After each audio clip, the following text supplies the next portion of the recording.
property.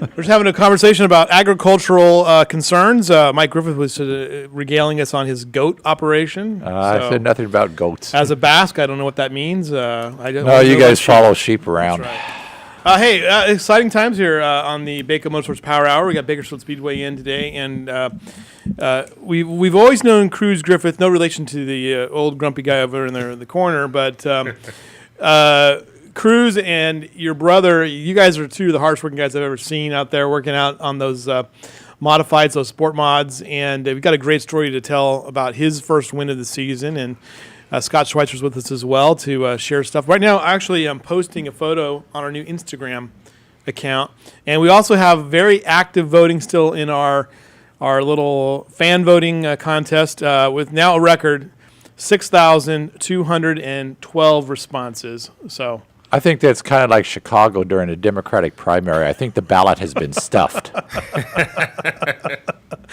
Mike Griffith never wanted to not bring politics into this nonpartisan show. So there you go, gentlemen. How's it going? Good. Well, we've got. How are you doing? Really good. Okay. Stay as close to that mic as you possibly can, because there's a guy out there. He's like a little troll. He's like yelling at me. We want to get through all the results. Let's just do that first, because we got a lot going on in Bakersfield Speedway, and we'll get into your story here in a minute. So first off, I had to do it. I couldn't resist it, but here it is. Let's show the April 14th, or April 4th this weekend. There's some special stuff going on. There it is. You can get the picture with the Easter Bunny. Easter celebration. First 500 kids receive candy, pictures with the Easter Bunny. But more importantly, we have the sprint cars coming up, the hobby stocks, the pro stocks, American stocks, hard tops. Should be a fun weekend of racing, right? Yeah, it's going to be a great show. The USAC sprints are they're not racing anywhere in California. So, is that right? Yeah, wow. We got some great names. Corey Kruzman, some other big hitters, Ryan Burnell. They're going to come to Bakersfield this weekend. Should be a great show. And let's go ahead and look at the other events that are coming up here in the coming weeks.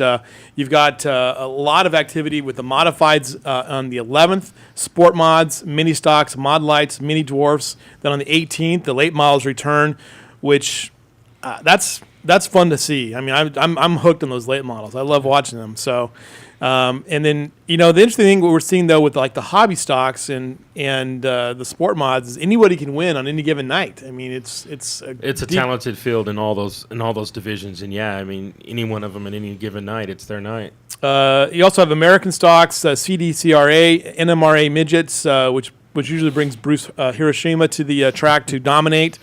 How many races did that guy won at Bakersfield Speedway, you think? I don't know, but you hear his name a lot. Yeah, great like every time, yeah. Jack FM night, and then on the 25th, modified sport mods, IMCA stocks, mini stocks, California Lightning Sprints. That's ESPN radio night, 12:30 ESPN. Okay, let's take a look at the prices for this weekend's events. It's $16. General admission, $14 for seniors and military ID. $6 for kids 6 and 12. Kids 500 are free. And Mike? Camping and parking, free. Yeah, there you go. Spend the night with the Easter Bunny. There you go. Okay, and let's go to the modifieds race. And this is, this class, and talk about exciting, racing. And I'm looking at this list of guys who finished in the top 10. Just kind of go through these pictures for a second from the great, the one and only Tom Mock, who called me, I think, at 2 o'clock in the morning the other day, make sure I got these photos. But Rob Sanders coming out and with a big win, and I think, correct me if I'm wrong, he's had some injury issues over the last few weeks or months. He had an elbow surgery, right? And then he recovered from that and did the Bud Nationals. Then he went to Tucson at the beginning of the year, and then in Vegas the weekend before our opener, he blew a motor. Okay, in that's his late model, right. So wasn't even able to attend our opener in his late model, but shows up in the modified and put on a heck of a race and held off a great field of drivers and got the win. Here's Rob with the victory. The next there's the 10 car is his, but let's keep going through all these photos for him. The crowning. There he is. There's Rob Sanders right there in the 10 car, and with the win. And keep going. And let's go to the results. And there it is, your top 10. Sanders with the winner. Danny Lauer, Ethan Dotson, John Piker, Brad Pounds, Cody Laney, Kyle Heckman, Robbie Sawyer, Larry Wise, and Chris Crompy.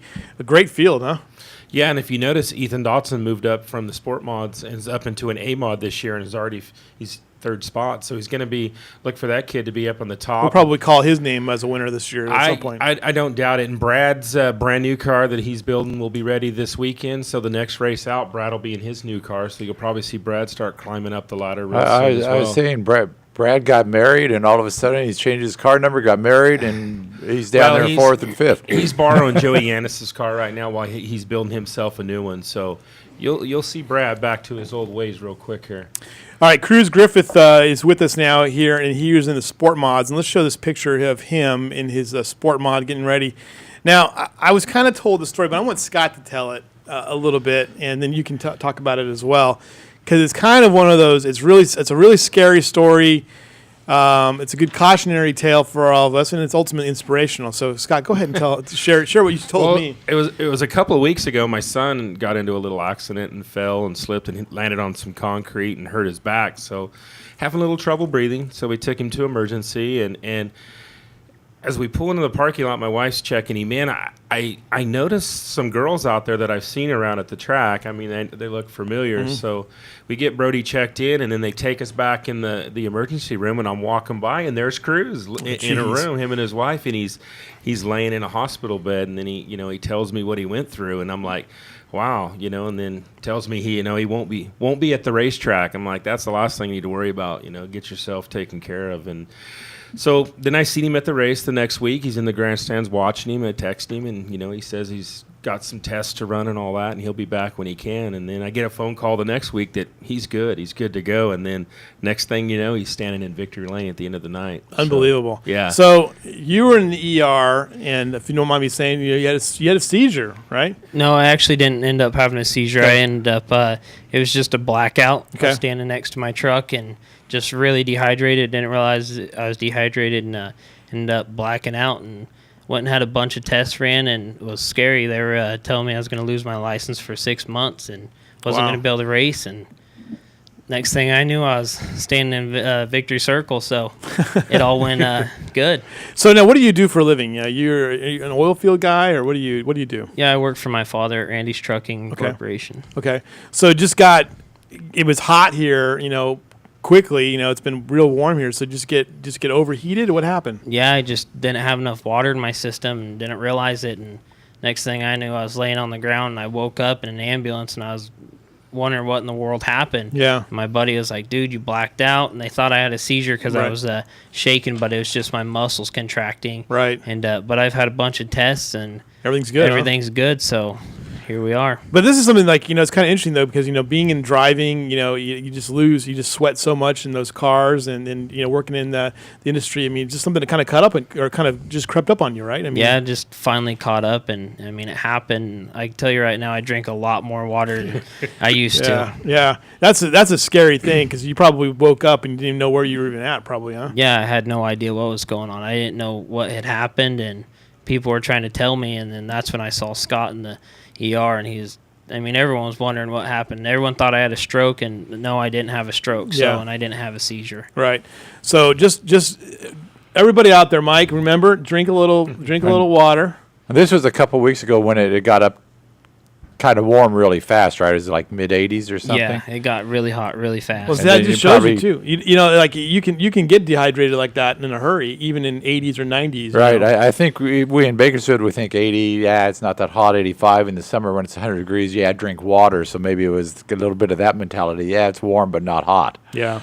And actually, it can happen quickly. I've been down that road of getting dehydrated, not to the point of passing out, and you have to be careful. So you got back in the car, though, on Saturday in this sport mod class, and, yours is kind of a family effort, and you won your first race. I mean, just tremendous. Yeah, and honestly, I couldn't have done it without Terry Henry.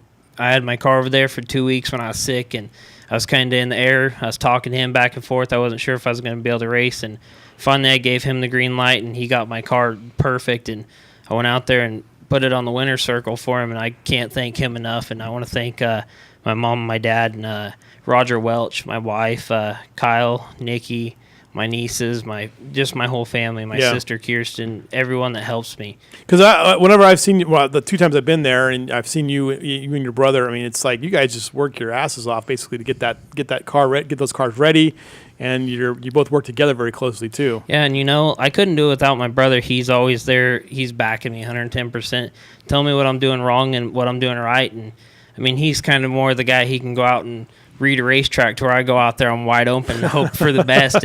But he's always there to back me, and he helps me out a lot. Let's take a look at a few of these pictures from the Sport Mod race, and we'll talk a little bit more about this here. But just go through these photos and get us to the results. This has been a tremendous field already, and a nice car count. There you are with the in the winner's circle, and you get the win. You beat Tina Pounds. That's saying something. You beat Ricky Childers Jr. You beat Gary Dutton, who won the previous week. Nick Spain Howard's pretty darn good. Michael Johnson, Billy Simpkins won the season opener. Jason Nation, Austin Fry. I mean, Jared Schweitzer. I mean, you went through the gauntlet there of guys. Yeah, I mean, and the thing that's crazy is you look at the top 10, and any one of those guys could have won because they're all just as good as me, and some even better. I mean, I might have had a lucky night, but I mean, I was definitely up there, and I was a contender, and I'm glad I made it happen. All right, what is it? I mean, what is it like to race in that class, though? I mean, it's such an exciting class to be in. Well, when you're sitting up there on stage and you're kind of looking around, and you think any one of these guys can win. I mean, even up to 22nd, the last place guy can win because everything could be going perfectly fine. That if the guy in first spins out and you hit him, causes a huge pile up, then the guy in 22nd's all of a sudden in the front. All right. So you just never know. All right. Let's get to a couple other results here because we've got about 3 minutes before we got to get to another break. But let's take a look at these are the hobby stocks, and another first-time winner of the season, Aaron Stewart, a.k.a. Bumblebee, with the big win there. Noah Allen, Kevin Collier, who's won this season, Robert Lawler, Matt Wankum, Marcus Wankum, Tyler Irwin, Mike Hill Jr., Robert Swearingen, who won the previous weekend and was in here taking a picture with his son the other day.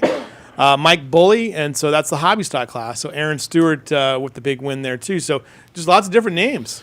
Yeah, I mean, out at the Bakersfield Speedway, it's competitive, and we get the reputation. If if you can win at the Speedway, that's saying something. And this proves it every division too, not just one single division. But these guys are working hard, work on their equipment, getting them in top notch, and it's showing on Saturday night that it's so competitive out there. All right, let's go through our other groups here now, and we've got. This is the one that's not competitive. This is ridiculous. Now just give her the trophy now. Tina Bell with the win in mini stocks, and there she is. She beats Roy Maynard Jr., Lonnie Spiller, Billy Winchester, Ryan Holmes, Kira Holder, Amanda McGowan, Kylie Conaway, Sherry Duncan, and Melanie Barger. This has become a lot more women are in this field now. Yeah, I mean this year it's kind of taking that swing that we got a lot of women in there, and they're doing a good job. So them guys on that list there better step up, right? Get up out there at the top because Tina's tough. Tina is real tough. She's our defending mini stock champion out there, and she's starting off. I think she's won all the races. Yeah, so at least 2 wins on this season, right? So she's going to be hard to knock off the top there for sure. And speaking of guys we talk about all the time, this Bruce guy. I mean, what's up with this guy? Comes in here, and he's not from Bakersfield, right? Where's Bruce Hiroshima from? He's down south somewhere. Okay, so he comes up and he wins pretty regularly up here, or he's always competitive in this. He's been racing long time, variety of things. Every time I hear his name, I think of his big wreck at Mace Marin decades ago now when he was running. They ran some lay down go-karts very fast and hit the turn 3 wall, and I wasn't sure Bruce Hiroshima was going to be around after that. And so every time I hear his name, I think of that big wreck and that go-kart. So he's raced a variety of things, and he's really good. Are we still seeing go-karts out at your place on Sundays? Or? Yeah, we do them once a month. Matter of fact, last Sunday we had an event, and it's a good time. We get a good array of go-karts plus the mini dwarfs. It gives the mini dwarfs a chance to make some extra laps. Right. And, so, we do that like once a month. Great stuff. Good having you with us. Thanks for joining us, and congratulations on your win. And we're still voting on this crazy driver of the week thing. You and Aaron Stewart neck and neck. We got like 8,000 votes. This has been the most read motorsports story of the year so far. It's ridiculous. So we'll announce that at noon here. But no matter what, I think Mike's gonna want to have a word with you too. So thanks a lot for joining us. We appreciate it very much. Take a break. We'll be right back with the Blake Bowser guy from Auto Club Formosa Raceway. He's going to tell us about our new luxury box we're getting. We're very excited about it.